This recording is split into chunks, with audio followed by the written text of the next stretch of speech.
Antes da gente dar início ao louvor, eu quero fazer uma leitura com vocês bem rapidinho de 1 Timóteo capítulo 2, tá? Do 1 ao 7.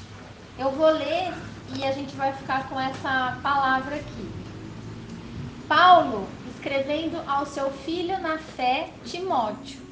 Alguém que ele discipulou, alguém que ele ensinou e virou um pregador do evangelho, ganhando muitas vidas ali naquele contexto que Paulo vivia, tá? E nessa carta a Timóteo ele diz assim: antes de tudo, pois, exorto que se use a prática de súplicas, de orações, intercessões, ações de graças, que é agradecimentos, né? Em favor de todos os homens, em favor dos reis e de todos os que se acham investidos de autoridade, para que vivam vida tranquila e mansa, com toda piedade e respeito. Isto é bom e aceitável diante de Deus, nosso Salvador, o qual deseja que todos os homens sejam salvos e cheguem ao pleno conhecimento da verdade. Porquanto há um só Deus e um só mediador entre Deus e os homens, Cristo Jesus, homem, o qual a si mesmo se deu em resgate por todos, testemunho que se deve prestar em tempos oportunos. Para isto eu fui designado pregador e apóstolo. Afirmo a verdade, não minto, mestre dos gentios na fé e na verdade. Então, que esse trechinho da carta de Paulo traga a nós a chama, né? Acenda em nós a chama da intercessão, da oração por todos os homens. Todos aqueles que nós amamos, todos aqueles que estão vivendo as suas vidas naquela roda que gira e não tem fim, né? Acorda, trabalha, dorme, sem se preocupar em conhecer o seu destino eterno, ou sem ao menos saber o que significou a obra redentora de Cristo na cruz do Calvário por nossas vidas. Então, a vontade de Deus é que todos os homens cheguem a esse conhecimento. E agora que a gente sabe disso, nós precisamos orar pelas pessoas que nós amamos e que ainda não chegaram a esse conhecimento pleno. E pedir a Deus que a vontade dele se cumpra na vida dessas pessoas. Que ele atraia essas pessoas para os seus servos. Não precisa ser aqui nesse lugar, mas o Senhor tem sua igreja espalhada por todos os lugares. Ele usa quem ele quiser, né? E não existe nada impossível a Deus. Então que nós possamos encher o nosso coração de esperança e jamais pensar que aquela pessoa não vai se render a Cristo, ou não vai mudar, ou vai ser sempre assim. Isso não existe, isso é uma limitação da nossa cabeça. Porque ele derramou o seu sangue em favor de todos os homens. Todos, para que todos sejam salvos. E por isso que nós estamos aqui hoje, porque ele nos atraiu para essa noite, para esse conhecimento. Amém? Então, vamos orar, né, através da canção e conectar aí o nosso coração com Jesus. Nossa força se renovar, se esperarmos no Senhor, esperarmos no Senhor. Nossas forças irão se renovar, se esperarmos no Senhor, esperarmos no Senhor. Ó Deus, Tu és a força e traz a esperança, pois só Tu és o eterno Deus, Tu és o eterno Deus, que nunca irá deixar seus filhos. Tu és o nosso defensor,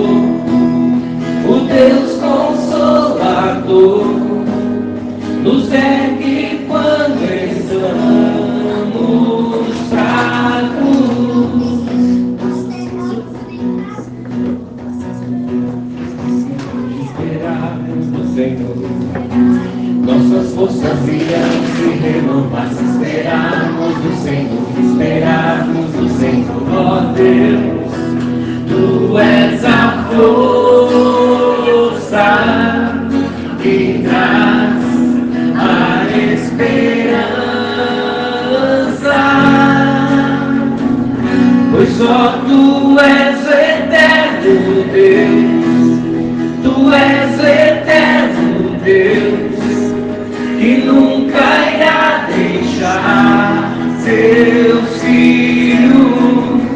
Tu és o nosso defensor, o Deus Consolador, nos ergue quando estamos fracos.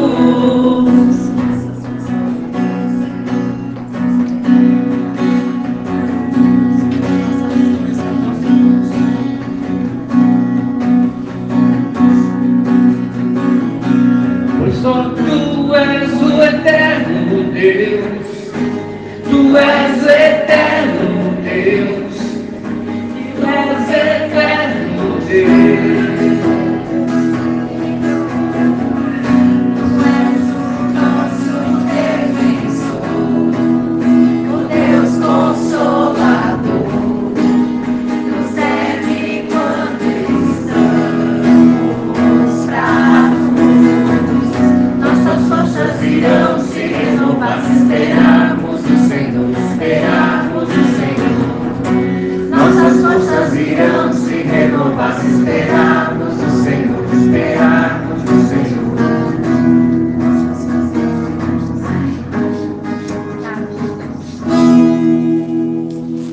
Ele é a nossa força, a nossa esperança mesmo, né? Sejam bem-vindos, viu?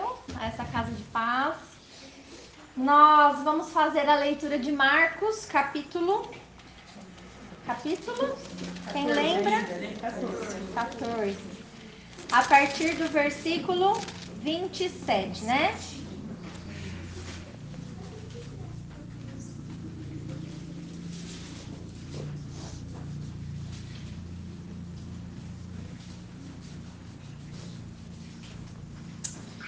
Semana passada, nós estamos lendo o Evangelho de Marcos numa sequência, tá? Então, na semana passada, nós vimos o contexto que Jesus estava celebrando a Páscoa com os seus discípulos, né? E vocês viram que naquela celebração da Páscoa, ele parte o pão e ele diz que aquele pão era o seu corpo que seria entregue por muitos, né? E também ele toma o cálice de vinho, dizendo que aquele cálice, na verdade, era a representação do sangue dele que seria derramado em favor de muitos, tá? Para a remissão dos pecados. O que é isso? Para o perdão dos nossos pecados. Tá? Foi para isso que o sangue de Jesus foi derramado naquela cruz do Calvário. E naquela ocasião da Páscoa, ele inaugura ali a nova aliança com o seu povo, que na verdade passa a ser, até então ali eram quem? Quem que eram aquelas pessoas? Eram todos israelitas, né?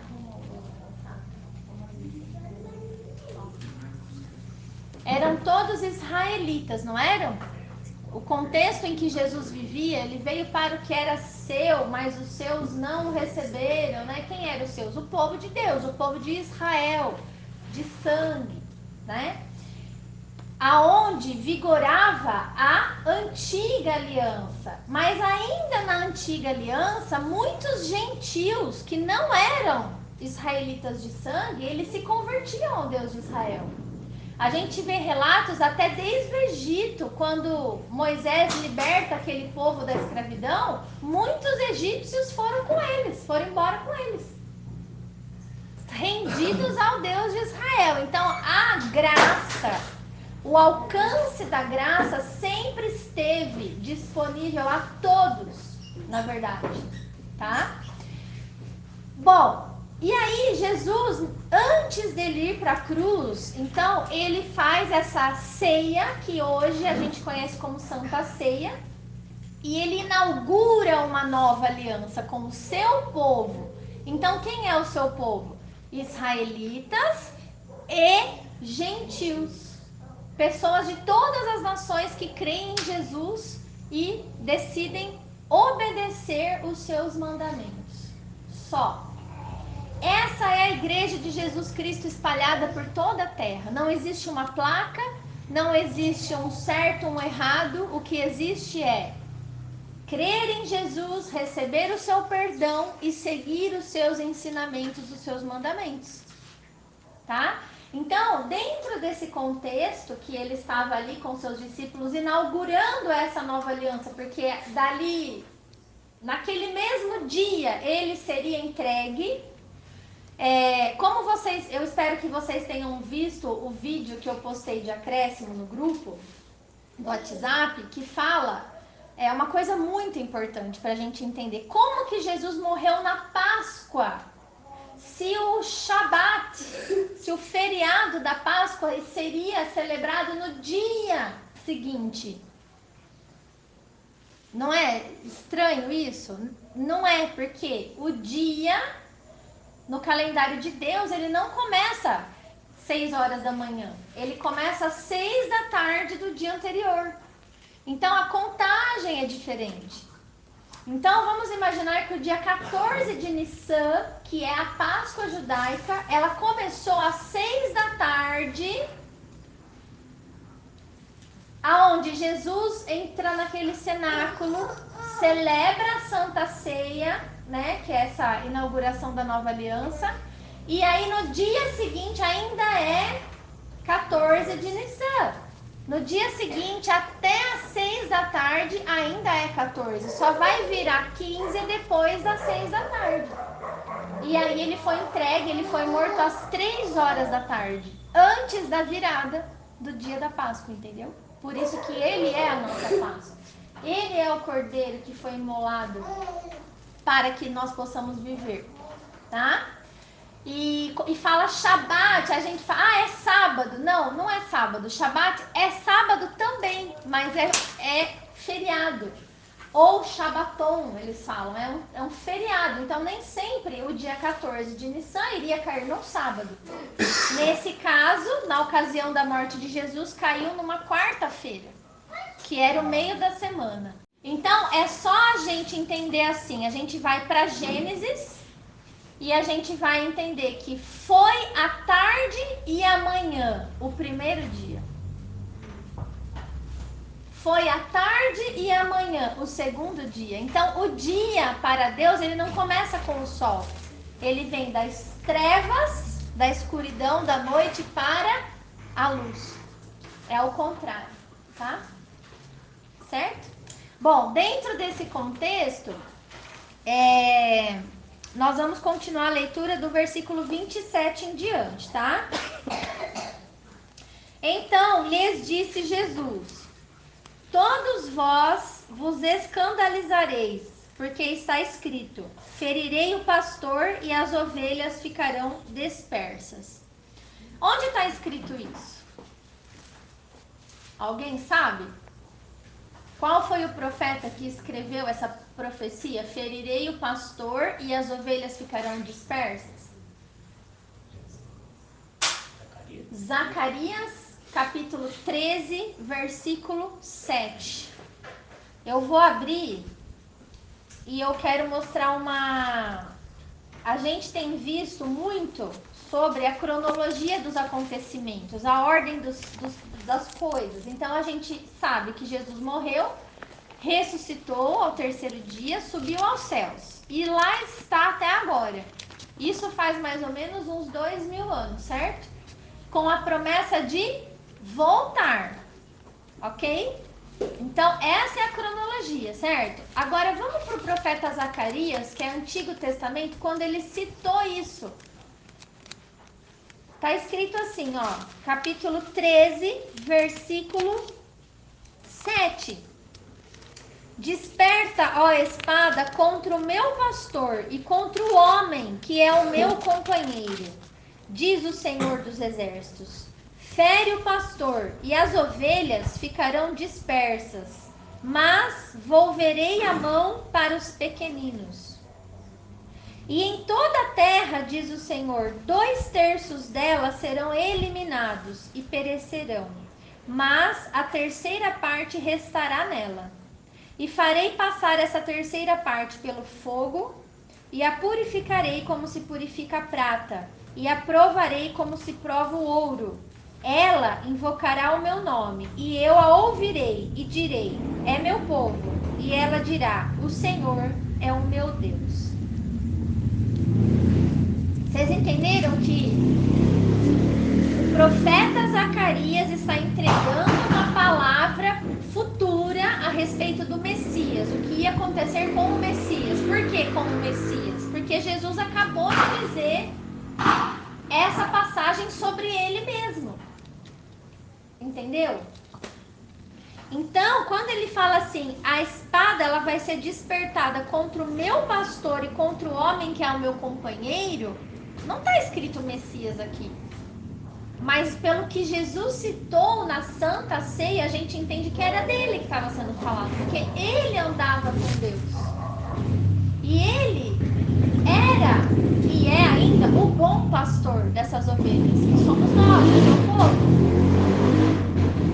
Aqui está dizendo, Zacarias está revelando que esse pastor, esse Messias, ele seria ferido. E as suas ovelhas, os seus seguidores, o seu povo, o seu rebanho, iria ser dispersado pelo mundo todo. Vocês entenderam? Isso se refere a nós, que estamos em várias nações ao redor do mundo. Isso se refere a Israel, quando no ano 70 o templo, a cidade de Jerusalém foi invadida, o templo foi destruído e eles foram dispersos por todas as nações. E isso se refere também aos discípulos de Jesus. Quando Jesus morreu naquela cruz, todos eles ficaram sem esperança. Acabou. As pessoas falavam, se tu és o Cristo, desce da cruz, salva-te a ti mesmo. E ele não fez isso, ele ficou 3 dias morto. Então, nesses 3 dias, os seus discípulos se dispersaram. Cada um foi para sua casa, Pedro voltou para sua esposa, os 2 foram no caminho de Emaús, embora, entendeu? Então, essa profecia fala sobre isso. Mas ela continua falando que, nesse contexto em que as ovelhas, o povo de Jesus estaria disperso, ele voltaria a sua mão para os pequeninos. Ele não desampararia a sua igreja, porque a sua igreja é minoria na terra. Eu não sei se você já se sentiu assim, andando contra a maré, porque nós somos minoria. Nós não vamos revolucionar nada, tá? A gente vai revolucionar a nossa vida, a nossa família e de quem mais o Senhor Deus chamar através da nossa oração e intercessão. Mas nós somos minoria.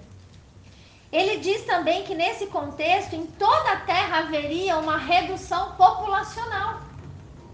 Está escrito aqui, 2/3 da população mundial vai morrer, vai perecer.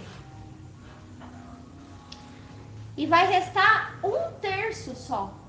E esse 1/3 que vai ficar vivo, que não vai passar por essa mortandade que vem assolando a terra, esse 1/3 seria provado pelo fogo. O que significa isso? Significa que o Senhor guarda a sua igreja do mal. A sua igreja tem livramento. A mortandade não assola a igreja de Jesus. Porque existe proteção sobrenatural. Deus, ele dá ordens aos seus anjos para que nos guardem.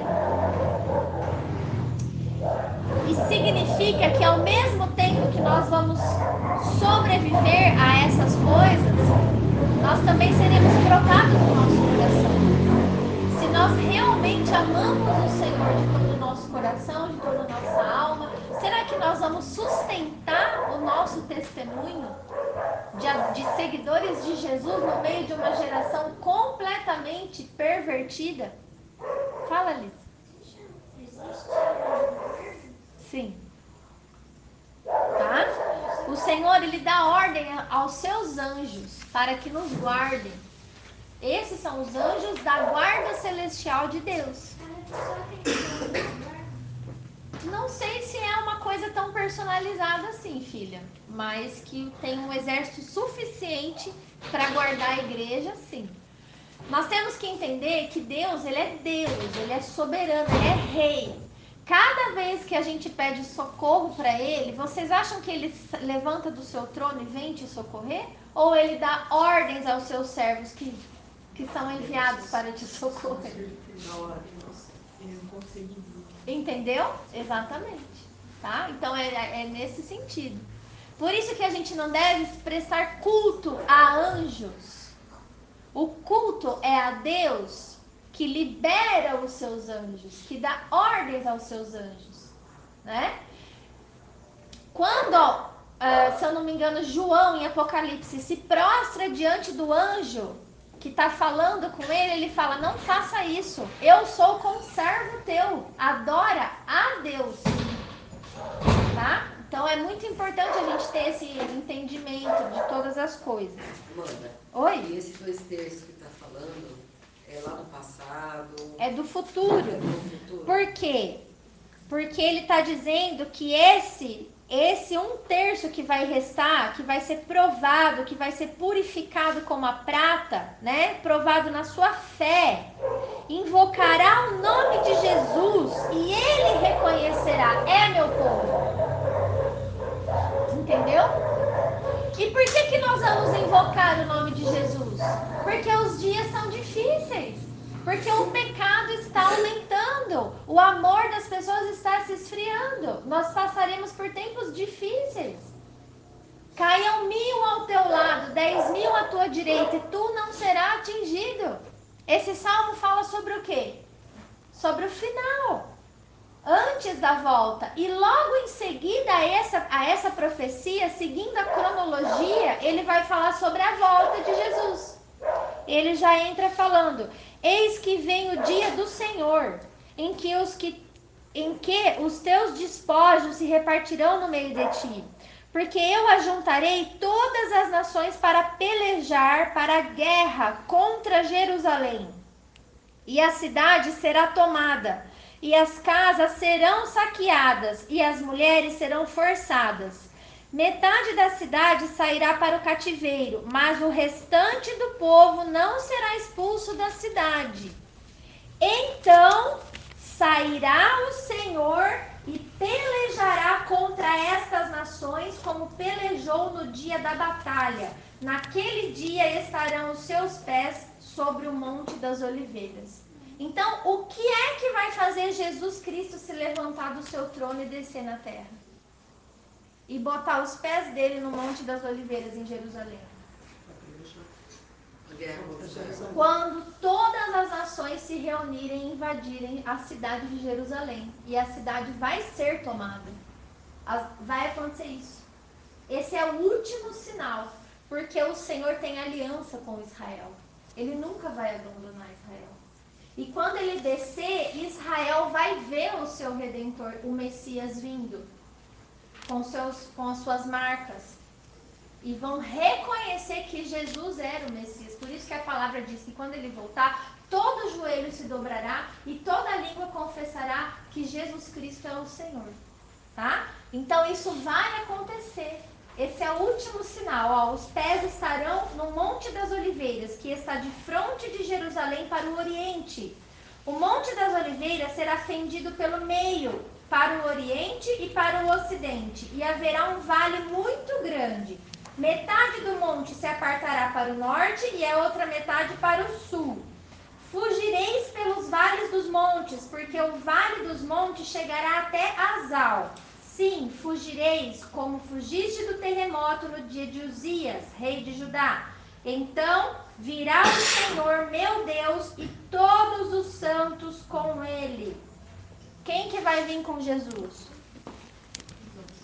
Todos os santos, porque nesse momento da volta de Jesus acontecerá a ressurreição dos mortos, o arrebatamento da igreja que não está morta, que está viva. Nós vamos subir com ele para os ares, ele está descendo, a gente está encontrando com ele. E todos os santos, os anjos santos e nós, a igreja, vai descer com ele aonde? No Monte das Oliveiras, em Jerusalém. É isso que diz a profecia de Zacarias. Então, vocês estão entendendo por que Jesus citou justo essa profecia no momento da última ceia, antes da morte dele? Por que vocês acham que ele citou isso? Para induzir a sua igreja a ir para o livro de Zacarias e meditar na cronologia dos fatos, gente. Aquele que busca, encontra. Se você não buscar, você não vai encontrar nada. Deus não vai te dar nada de bandeja. Entendeu? Faz sentido? Então, ele já deu aqui a pista, tá? Voltando lá em Marcos. Então, todos vocês se escandalizarão, porque está escrito: ferirei o pastor e as ovelhas ficarão dispersas. Certo? Deu a dica. Mas depois da minha ressurreição, olha a outra dica aqui. Ele não iria permanecer na morte. Ele falou: irei adiante de vocês para Galileia. Deu até um endereço aonde ele ia encontrar com os discípulos. Disse-lhe Pedro: ainda que todos se escandalizem, eu jamais.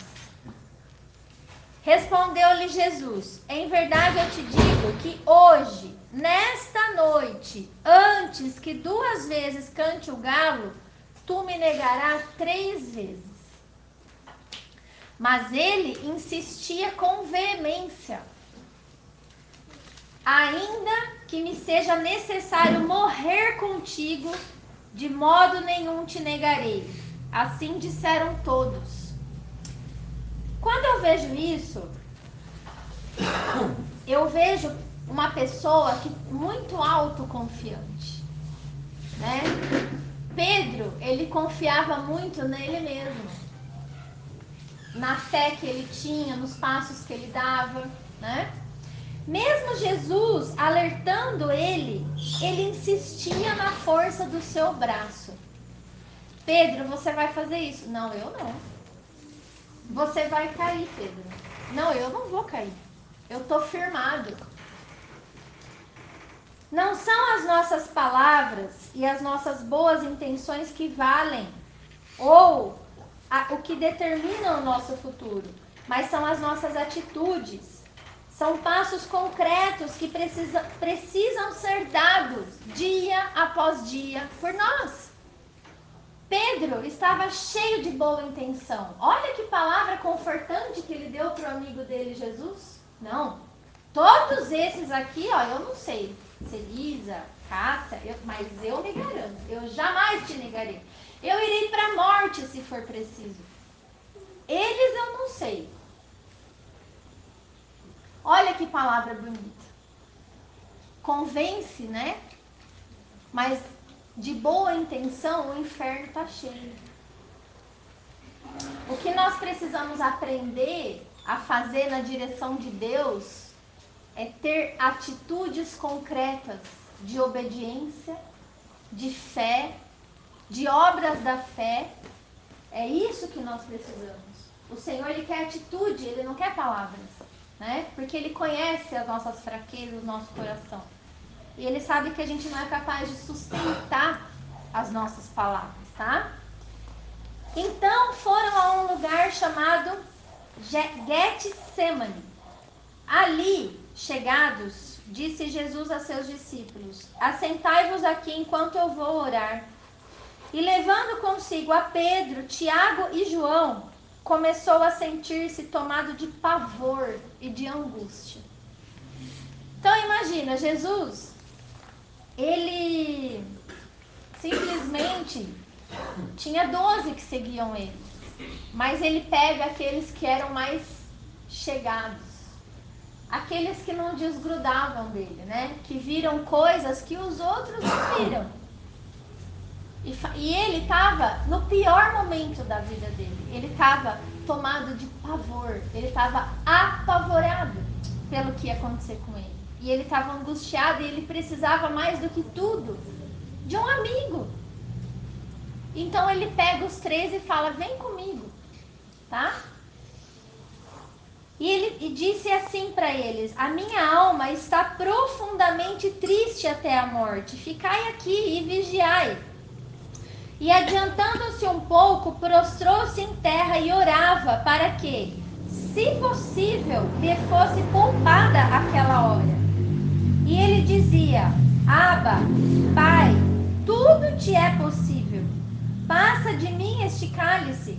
Contudo, não seja o que eu quero, e sim o que tu queres. Bom, aí eu quero perguntar para vocês: Deus não podia ter livrado Jesus nessa hora? A palavra diz que tinha uma legião, tinham 12 legiões de anjos armados, preparados para vir defender Jesus se ele falasse: basta, eu não quero. Quando Pedro saca a espada para defender Jesus, ele fala: eu não preciso que você me defenda, porque existem 12 legiões de anjos no céu preparados para vir me defender. Basta eu falar. Aqui a gente começa a entender que Jesus, ele não foi morto, ele se entregou por nós. Ele aceitou a morte de cruz. Mas ele queria isso? Não.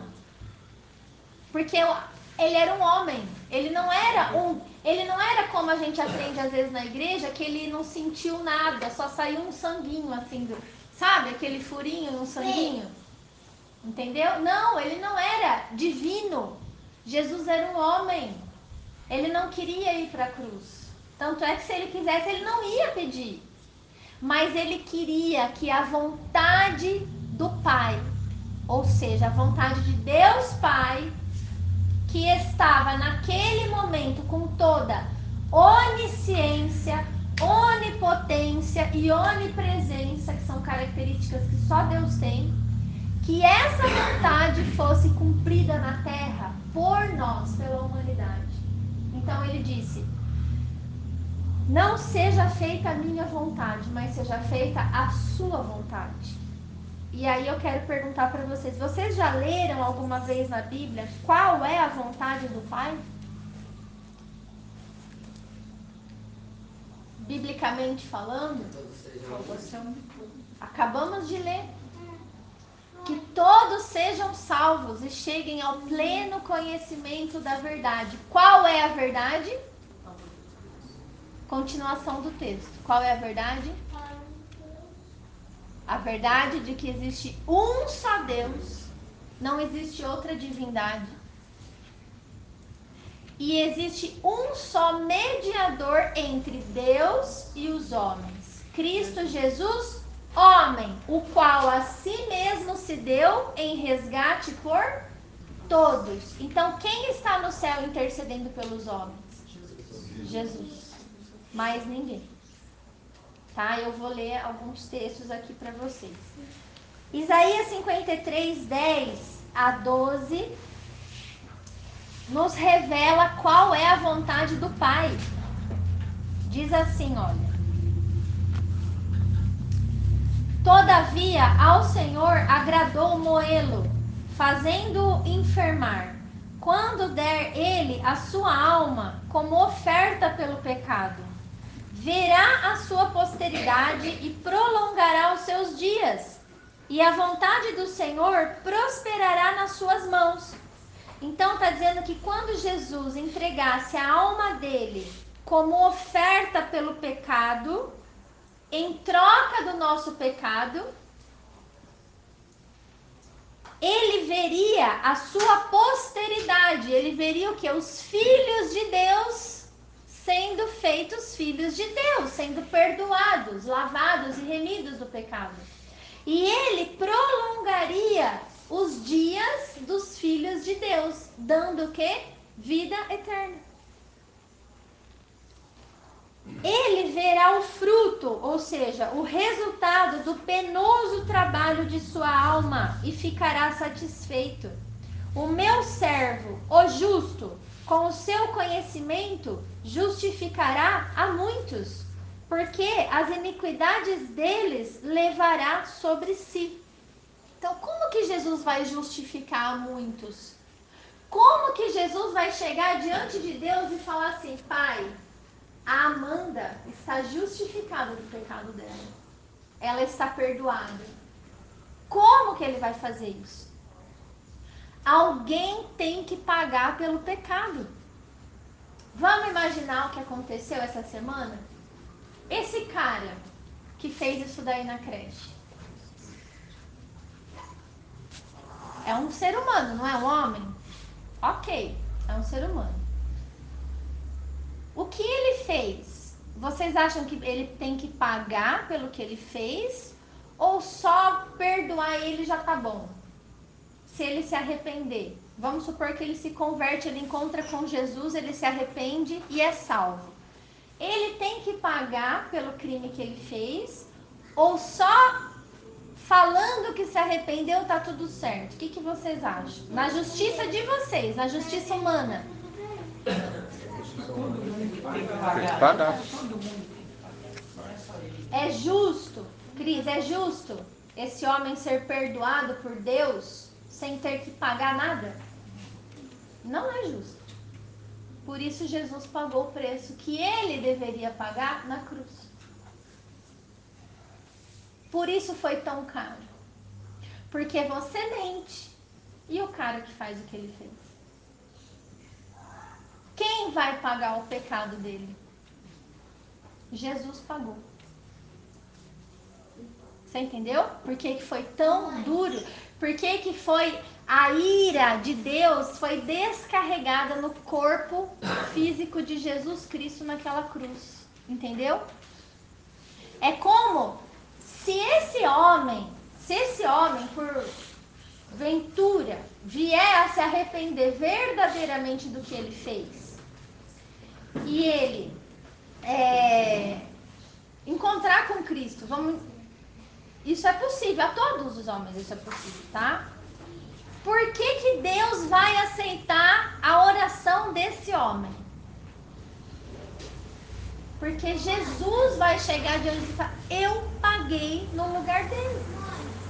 A sua justiça foi descarregada em mim, para que ele não morra, para que eu morri daquele jeito, para que ele não morresse. Vocês acham que aquele homem merecia ser linchado na rua? Mãe, Eu acho. mãe, Jesus foi linchado, mãe, sem merecer. Vocês estão entendendo o que é a obra da cruz? Tá ficando claro que às vezes as pessoas são cristãs, mas elas não entendem por que Jesus morreu daquele jeito. Fala, filho. a gente só pega isso porque não sofreu o que Deus sofreu pra perdoar a gente. Isso. A gente só faz tudo isso porque a gente não bancou o lugar dele. Exatamente. Existem pessoas... Gente, tem igreja, eu aprendi isso a vida inteira e hoje eu sei que isso é falso. Que fala que para Deus não tem pecadinho e pecadão. Que tudo é pecado. Né? Se você mente é pecado e se você faz o que o cara fez é pecado igual. Não é igual. Não é. Por quê? Se fosse igual, na lei do Antigo Testamento não existiria vários tipos de pena para diferentes pecados. Você está entendendo? O pecado tem peso. Uma pessoa que mente, ela não vai ser punida da mesma forma que uma pessoa que adultera, ou que mata, ou que rouba. Vocês estão entendendo? É diferente. Só que Jesus, ele veio para perdoar o pecado de todos. Desde que a pessoa se arrependa e creia no que ele fez na cruz. Vocês estão entendendo? Então, não é uma brincadeira. Ah, você tá falando que Jesus perdoou o cara? Não, eu não tô falando isso. Porque o cara, eu não sei o coração, eu nem sei se ele nem deve conhecer Jesus. Mas vamos entender isso. Eu quero que vocês entendam o sacrifício de Jesus na cruz. Por que que foi tão intenso? Por que que Deus, olha só, Ele justificará a muitos, porque as iniquidades deles levará sobre si. Então, Ele foi punido, Ele satisfez a justiça de Deus contra o pecado. Vocês entenderam isso? Ficou claro? Aí diz assim: por isso eu lhe darei muitos, não todos, muitos, não todos, como a sua parte, e com os poderosos repartirá ele o despojo, porquanto derramou a sua alma na morte, foi contado com os transgressores, né? Ele ficou entre dois ladrões. Contudo, levou sobre si o pecado de muitos, e pelos transgressores ele intercedeu. Ele ainda disse lá de cima daquela cruz: Pai, perdoa-lhes, porque eles não sabem o que eles estão fazendo. Certo? Então, a vontade de Deus foi o quê? Que Jesus passasse pela cruz para que muitos pudessem ter vida eterna e entrar no seu reino, porque Deus é santo. Como que Deus vai ficar entre pessoas pecadoras? Não existe isso, entendeu? Nós hoje só podemos orar e falar diretamente com o Pai em nome de Jesus, porque Ele não vê o meu pecado mais, Ele vê o sacrifício de Jesus por mim. Por mais que eu erre, por mais que eu faça besteira, que eu peque, que eu transgrida a lei, quando eu chego diante de Deus com meu coração quebrantado, arrependido em oração, Ele não olha para o meu pecado, Ele olha pelo preço que foi pago na cruz e aceita a minha oração. Foi por isso que essa é a vontade de Deus, tá? Por isso que Jesus foi para a cruz. 1 Tessalonicenses é uma carta de Paulo aos Tessalonicenses. É a igreja que ficava em Tessalônica.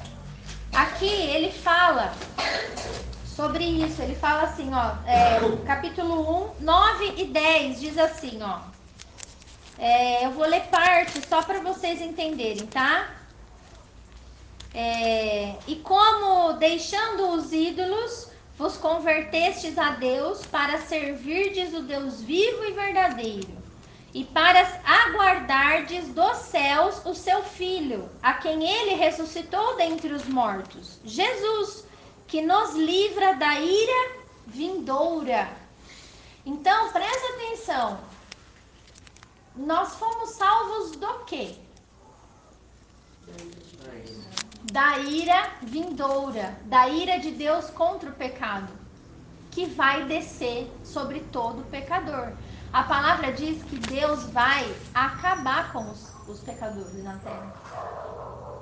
Essa ira que desceu sobre Jesus foi para que não descesse sobre a igreja de Jesus. Mas e as outras pessoas que não são igreja de Jesus? Elas vão ficar por isso mesmo? O que elas fazem? Elas vão continuar pecando até o fim e não vai acontecer nada com elas? Vai, porque está dizendo aqui, a ira de Deus vai ser derramada sobre os pecadores da terra. Sempre tem perdão. E a justiça. Mas também, vocês sempre falavam, eu vou perdoar? Vou. Mas vai ter a consequência? Vai, exatamente. Aqui nós estamos falando de falta de perdão. Quem não crê em Jesus não está perdoado, não tem perdão. Ou seja, a ira de Deus desce sobre essa pessoa. Então nós somos salvos da ira vindoura, tá? Ainda nesse mesmo texto, no capítulo 5, 9 a 11, diz assim, olha: Porque Deus não nos destinou para a ira, mas para alcançar a salvação mediante o nosso Senhor Jesus Cristo. É somente através de Jesus Cristo. Não adianta você pedir para todos os santos, porque Ele é o caminho. Eu sou o caminho, a verdade e a vida. Ninguém vem ao Pai senão por mim. Por quê? Porque Ele é o único que tem autoridade e poder para perdoar os pecados. Mas nenhum santo tem. Então tá aqui, olha, mediante nosso Senhor Jesus Cristo, que morreu por nós, para que, quer vigiemos, quer durmamos, vivamos em união com Ele. Consolai-vos, pois, uns aos outros, e edificai-vos reciprocamente, como também estáis fazendo. Então, Paulo disse o quê? Gente, nós, a igreja, a gente precisa se consolar uns aos outros com essa palavra. Nós não somos destinados para a ira. Pelo contrário, para nós existe livramento. Nós somos guardados e livrados por Jesus e remidos pelo seu sangue, né? E João 6,37 também fala qual é a vontade do Pai.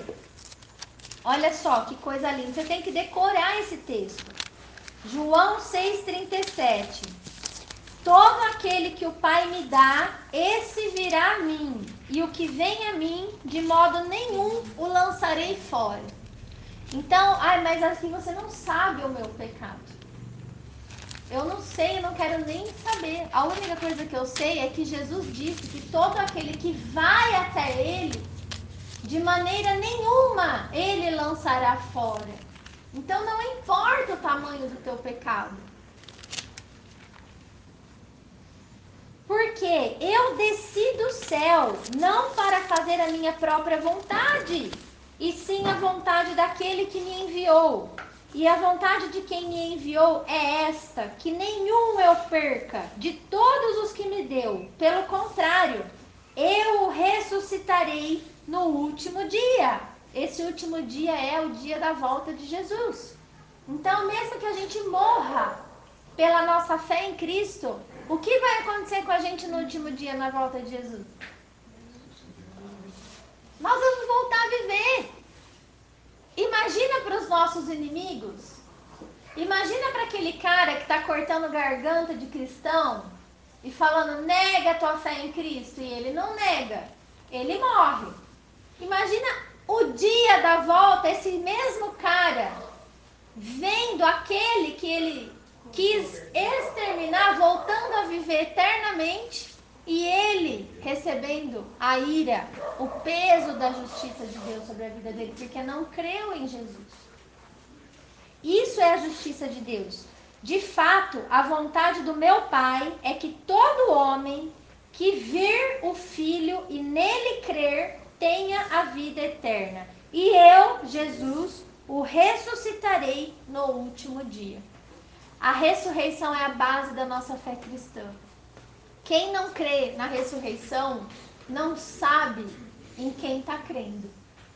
Porque a promessa de Jesus é a ressurreição. É a nossa vida eterna. Ficou claro aqui qual é a vontade de Deus? Por isso ele disse, eu não vim para fazer a minha vontade. A vontade dele era que aquele não precisasse passar pela cruz. Mas ele foi obediente até a morte, morte de cruz. E isso é uma reflexão profunda para nós. Porque nós ainda temos os nossos pecados de estimação. Nós ainda não queremos abrir mão dos nossos pecadinhos de estimação. Para viver a plenitude da vontade de Deus Pai para a nossa vida aqui na Terra. Que é a nossa santificação, a nossa separação do pecado. Então, crer em Jesus e se manter no pecado é uma grande incoerência. É claro que eu entendo que é um processo, a gente vai a cada, de fé em fé, a cada dia, a cada atitude, mas, cara, o que Jesus fez na cruz por mim, Ele não vai aceitar eu me manter no meu pecado. Ele não vai aceitar, eu já vou deixar bem claro isso. Ah, mas Ele entende que eu continuo mentindo, que eu continuo. Ele entende? Será que ele entende? Ele que foi para a cruz do Calvário pela nossa vida, ele entende mesmo a nossa falta de posicionamento, a nossa falta de renúncia com relação ao pecado? Eu acho que ele não vai entender. Eu acho que isso é a verdadeira rebeldia contra Jesus, conhecendo a obra da cruz, né? Bom, ele disse assim, então, voltando aqui para o texto, ele disse assim, voltando, 37. Voltando, achou-os dormindo e disse a Pedro: Simão, tu dormes, Simão? Eu acabei de falar que você vai me negar e você está dormindo. Não pudeste vigiar nem uma hora comigo. Vigiai e orai para que não entreis em tentação, porque o espírito na verdade está pronto, mas a carne é fraca. Retirando-se de novo, orou, repetindo as mesmas palavras. Olha, gente, isso também é importante.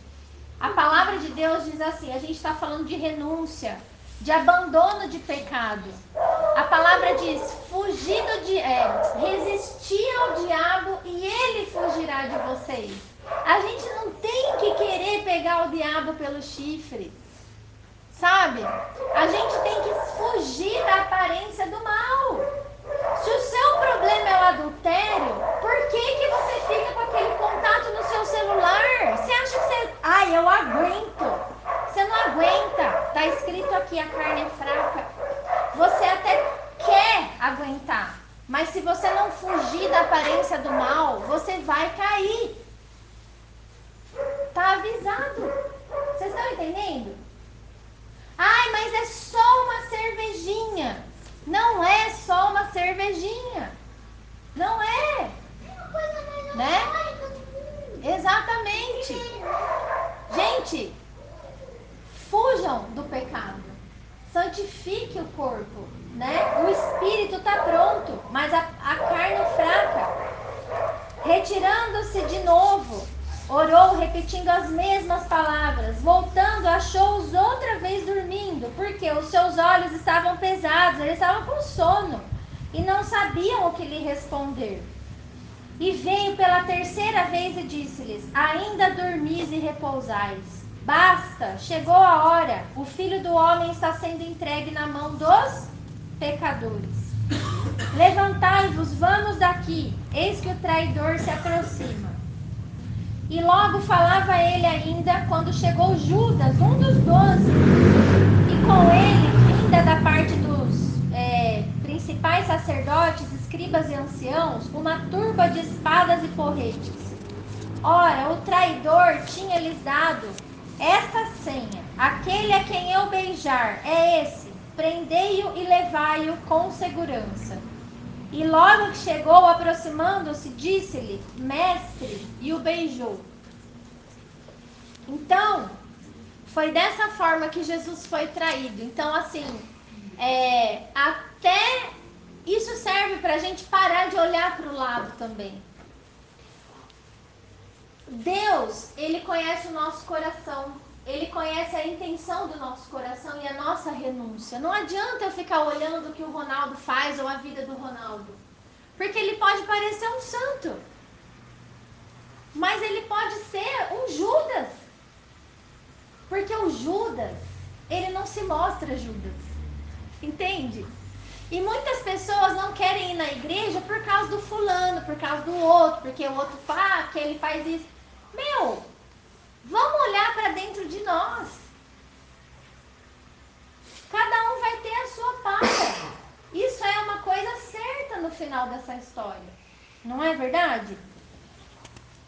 Então Judas beijou ele. E então lhe deitaram as mãos e o prenderam. Nisso, um dos circunstantes ali, sacando a espada, feriu o servo do sumo sacerdote e cortou-lhe a orelha. Esse a gente sabe que é Pedro, porque outro evangelho conta que foi ele. Disse-lhe Jesus: saístes com espadas e porretes para me prender como se eu fosse um salteador? Todos os dias eu estava com vocês no templo, ensinando, e não me prenderam. Contudo, é para que se cumpra a escritura, que diz: então, deixando-o, todos eles fugiram. Gente, aqui é um breve relato, né, da impetuosidade de Pedro, sempre querendo fazer as coisas na força do seu braço, não entendendo nada do propósito espiritual, querendo dar o seu jeitinho, cortou a orelha do cara, e Jesus ainda teve que fazer um milagre nessa hora, que diz a palavra também que ele põe a mão e refaz a orelha do soldado, né?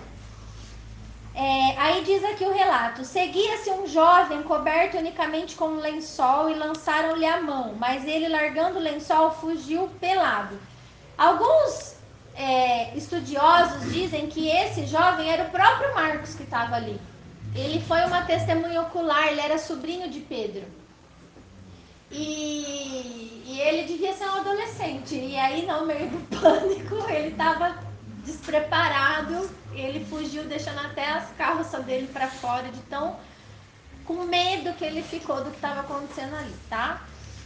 E levaram Jesus ao sumo sacerdote, e reuniram-se todos os principais sacerdotes e os anciãos e os escribas. Pedro seguia-o de longe até o interior do pátio do sumo sacerdote, e estava sentado entre os serventuários, aquietando-se ao fogo. Pedro foi atrás. Todo mundo ficou com medo, mas ele ainda queria ver o que ia acontecer com Jesus. E os principais sacerdotes e todo o sinédrio procuravam algum testemunho contra Jesus para o condenar à morte, e não achavam, pois muitos testemunhavam falsamente contra ele, mas os depoimentos não eram coerentes. E levantando-se alguns, testificavam falsamente, dizendo assim: nós o ouvimos declarar: eu destruirei esse templo edificado por mãos humanas, e em 3 dias construirei outro, não por mãos humanas. Nem assim o testemunho deles era coerente. Levantando-se o sumo sacerdote no meio de todos, perguntou a Jesus: você nada responde ao que falam contra você? Ele, porém, guardou silêncio e nada respondeu. Tornou a interrogá-lo o sumo sacerdote e lhe disse: és tu o Cristo, o Filho do Deus vivo? Então ele fez a pergunta final: você é o Messias de Israel? E aí Jesus respondeu: eu sou. E vereis o Filho do Homem assentado à direita do Todo-Poderoso e vindo com as nuvens do céu. Essa foi a resposta de Jesus. Então o sumo sacerdote rasgou as suas vestes e disse: que mais necessidade temos de testemunhas? Ouvistes a blasfêmia? Que vos parece? E todos o julgaram réu de morte, porque ele disse que era o Messias, o Filho de Deus. Puseram-se alguns a cuspir nele, e a cobrir-lhe o rosto, e a dar-lhe murros, e a dizer-lhe: profetiza! E os guardas o tomaram e davam socos no rosto dele, né? Então Pedro, embaixo no pátio, viu uma das criadas do sumo sacerdote, e vendo a Pedro, que se aquentava ali no fogo, fixou e disse: tu também estavas com Jesus, o Nazareno. Mas ele o negou, dizendo: não o conheço, nem compreendo o que você fala. E saiu para o alpendre, e aí o galo cantou. E a criada, vendo-o, tornou a dizer aos que estavam ali: este aí é um deles. Mas ele outra vez o negou. E pouco depois, os que ali estavam disseram a Pedro: verdadeiramente és um deles, porque também tu és galileu. Ele, porém, começou a praguejar e a jurar: não conheço esse homem de quem vocês estão falando. E logo cantou o galo pela segunda vez. Então Pedro se lembrou da palavra que Jesus lhe dissera: antes que 2 vezes cante o galo, tu me negarás 3 vezes. E caindo em si, desatou a chorar. Então, esse relato de Pedro, para nós hoje, precisa ficar assim, evidente que a nossa carne é fraca mesmo. E que nós não dominamos Nós precisamos estar em constante relacionamento com Deus, em oração e vigiando as nossas atitudes. Não achando que a gente vai conseguir, que a gente não vai cair em tentação. Porque na hora que o bicho pegou, ele ficou morrendo de medo. Ele viu o que estavam fazendo com Jesus. E ele falou, vão fazer isso comigo. E aí ele nega e fala que nunca conheceu Jesus. Ele jurou. Ele mentiu. E aí quando canta o galo, ele chora amargamente, diz o texto. Ele se arrepende muito do que ele fez. Ele se sentiu um lixo, um fraco, alguém que não foi capaz de se dominar. Então, quando a gente se propõe a seguir Jesus e a gente recebe o perdão dele na cruz do Calvário, nós precisamos entender que a gente não precisa chegar nesse nível do arrependimento. Porque, infelizmente, muitos ouvem falar de Jesus, mas eles só vão chegar nesse nível de arrependimento, de choro amargo, quando eles pecam de novo. E no meio daquela situação de pecado, eles caem em si e começam a entender o que nós estamos fazendo, o que eu estou fazendo, o que eu estou fazendo da minha vida, o que eu estou fazendo da minha família, o que eu estou fazendo do meu chamado. Eu não tenho credibilidade nenhuma. Eu falo bonito, mas o que eu faço não condiz com o que eu falo. Entende? Isso é muito sério. E nós hoje aqui estamos ouvindo essas coisas porque nós não precisamos chegar no nível que Pedro chegou, né? E o perdão é tão verdadeiro, o perdão de Cristo é tão verdadeiro a nós, é tão disponível a nós, um coração que realmente se arrepende, que quando ele ressuscitou, a primeira pessoa que ele perguntou foi de Pedro. Fala pro Pedro que eu vou encontrar ele lá na Galileia. Isso é muito lindo, gente. Porque foi pelos pecadores que o Senhor morreu. Mas existe um limite. O nosso erro, o nosso pecado, existe um limite. Não dá para cair sempre no mesmo pecado como se nada fosse. Não é verdade? Isso Deus permitiu que Pedro fizesse isso para ficar de exemplo para nós também? Eu acredito que sim. Foi uma fraqueza de Pedro. Ele foi avisado, né? Mas ele dormiu, ele não aguentou. A carne falou mais alto, o sono, né? Por que ele não foi orar? Por que ele não foi vigiar? Antes não, ele foi se exaltar, se ensoberbecer, dizendo que ele era melhor que todos os companheiros dele. Tem gente que se acha muito, mas quando vem a prova, quando é provado no fogo, que todo mundo vai passar por essa prova, não aguenta, cai, né? Vocês entenderam essa passagem? E acho que retrata também o final, né, mãe? Oi? No final, a igreja morna, Isso. É isso mesmo, cara. tentada e não vai. Então, ó, eu queria, como eu comentei com vocês que a Páscoa, né? A gente comentou que a Páscoa, a gente não segue mais as festas da antiga aliança. Por quê? Porque foi inaugurada uma nova aliança no sangue de Jesus. E no dia da Páscoa, ele foi entregue como cordeiro sacrificial. Então a nossa Páscoa hoje não é mais a Páscoa judaica, a passagem do povo de Israel para a terra prometida. A nossa Páscoa é Cristo, é a memória da morte de Jesus. Então ela acontece uma vez por ano, no dia 14 de Nissan, porque Jesus, o aniversário de morte é uma vez por ano só, certo? Então, ela acontece nesse dia, e nesse dia a igreja se reúne para a Santa Ceia, que é o quê? Através dos elementos, o pão sem fermento e o vinho, a gente participa juntos pela fé no perdão que nos foi dado por causa da morte de Jesus Cristo. Vocês entenderam? Então, pelo calendário, a gente teria que ter pesquisado para saber que dia desse ano seria o dia certo da Páscoa, tá?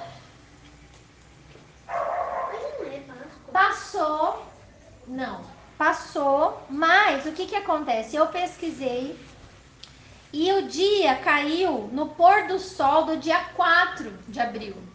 Então, no pôr do sol do dia 4, foi o dia 14 de Nissan, foi a Páscoa. Foi o dia da morte de Jesus. Até o pôr do sol do dia 5, certo? Então, hoje é dia 6. E eu senti no coração de fazer, da gente sim celebrar a Santa Ceia. Porque Jesus, eu estava preparando essa palavra e eu me deparei com um texto sobre isso. E eu quero trazer também, João 6, quando ele está falando sobre essa questão da morte dele, tá? João capítulo 6, versículo 51 a 57, ele diz assim, ó: Eu sou o pão vivo que desceu do céu. Se alguém dele comer, viverá eternamente. E o pão que eu darei pela vida do mundo é a minha carne. Então ele está comparando o pão com o seu próprio corpo que foi entregue pela vida do mundo. Disputavam, pois, os judeus entre si, dizendo assim: Como pode este dar-nos a comer a sua própria carne? E respondeu-lhes Jesus: em verdade, eu vos digo, se não comerdes a carne do Filho do Homem e não beberdes o seu sangue, não tendes vida em vós mesmos. O que isso significa? Que se a gente não demonstrar que tem parte com Jesus, comer sua carne e beber do seu sangue, né? É ter parte com ele, verdadeiramente. Nós não teremos vida em nós mesmos. Nós estamos mortos nos nossos delitos, tá? Quem comer a minha carne e beber o meu sangue tem a vida eterna, e eu o ressuscitarei no último dia. Então é pela fé. Pois a minha carne é verdadeira comida e o meu sangue é verdadeira bebida. Quem comer a minha carne e beber o meu sangue permanece em mim e eu nele. Assim como o Pai que vive me enviou, eu igualmente vivo pelo Pai. Também quem de mim se alimenta, por mim viverá. Então, o que é se alimentar de Jesus? É participar da ceia, do pão e do vinho como uma simbologia? É isso? Uma vez por ano? É viver na palavra dele. É viver na palavra dele. Por quê? Versículo 63. O Espírito é o que vivifica, ou seja, a presença do Espírito Santo de Deus em você é o que vai te trazer vida. Esse é o selo do Espírito Santo. O Espírito Santo não habita onde tem pecado. A carne para nada aproveita. As palavras que eu vos tenho dito são espírito e são vida. Então, quem de mim se alimenta, por mim viverá. Participar da ceia hoje vai ser apenas um ato memorial do sacrifício de Jesus Cristo na cruz por nós. Vocês entenderam? Mas o que vai selar a tua vida com a presença do Espírito Santo dentro é o quê? Se alimentar das palavras que Jesus disse, os ensinamentos dele, certo? Faz sentido? Tá? Antes da gente cear, eu gostaria que alguém precisa abrir o vinho. Eu vou pôr no telão hoje. Pode ser? Pode. Eu preparei uma imagem junto com o deles para o momento da nossa ceia. Então agora eu preciso que alguém abra o vinho, sirva os copinhos e depois passe o pão sem fermento, tá? Enquanto alguém vai fazendo isso, eu vou conversando com vocês, ok? Nós vamos celebrar esse momento com o vinho. Também tem o suco de uva para as crianças, está na geladeira. Alguém pode pegar, você vai guardar no seu bolso, tá? O suco de uva para as crianças e o pão sem fermento, que é o pão que representa o corpo de Jesus Cristo. Um corpo sem pecado, um corpo inocente que se entregou por nós pecadores, tá? Eu queria aproveitar também esse momento e abrir para que vocês façam perguntas, se alguém tem alguma dúvida. Alguém tem alguma dúvida sobre esse momento da ceia?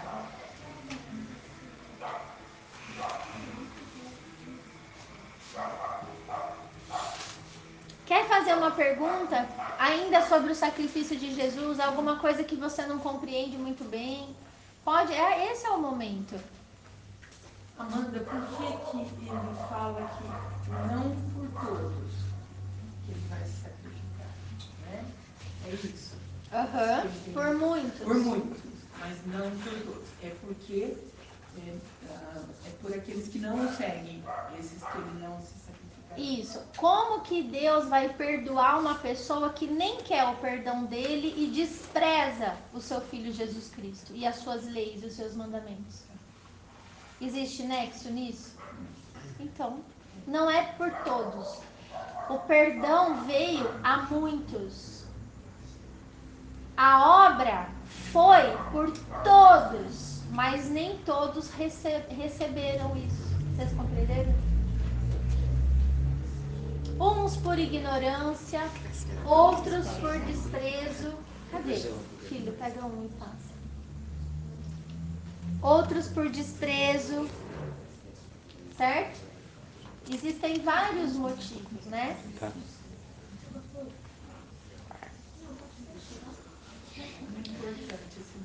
Paulo disse assim, olha.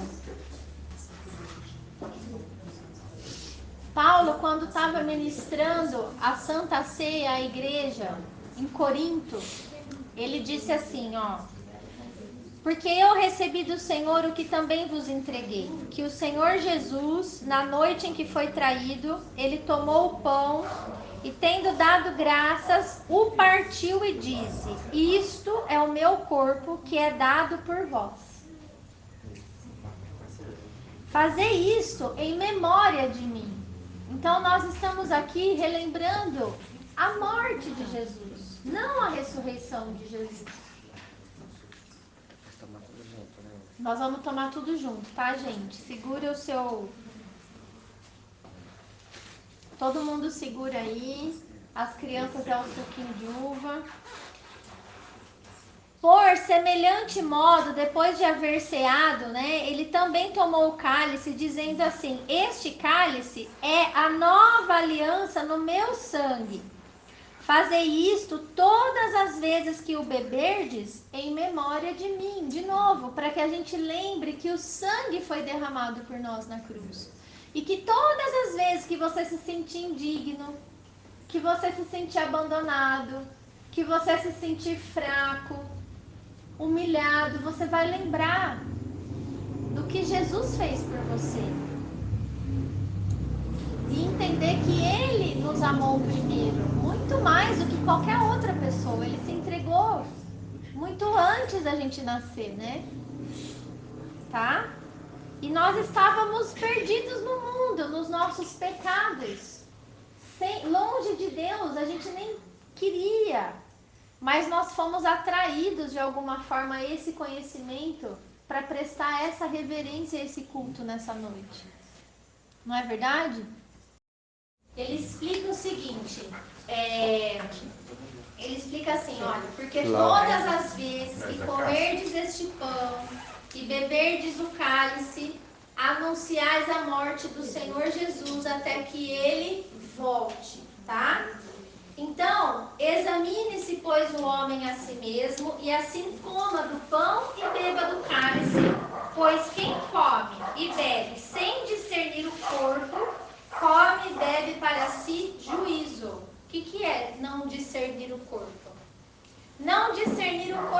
Cristo que foi entregue na cruz por você, pela sua vida. Ou seja, se você está em pecado e você sabe que está em pecado, ou você não participa, ou você, antes de participar, peça perdão ao Pai e não volte mais nesse pecado, porque você está comendo e bebendo juízo para si mesmo.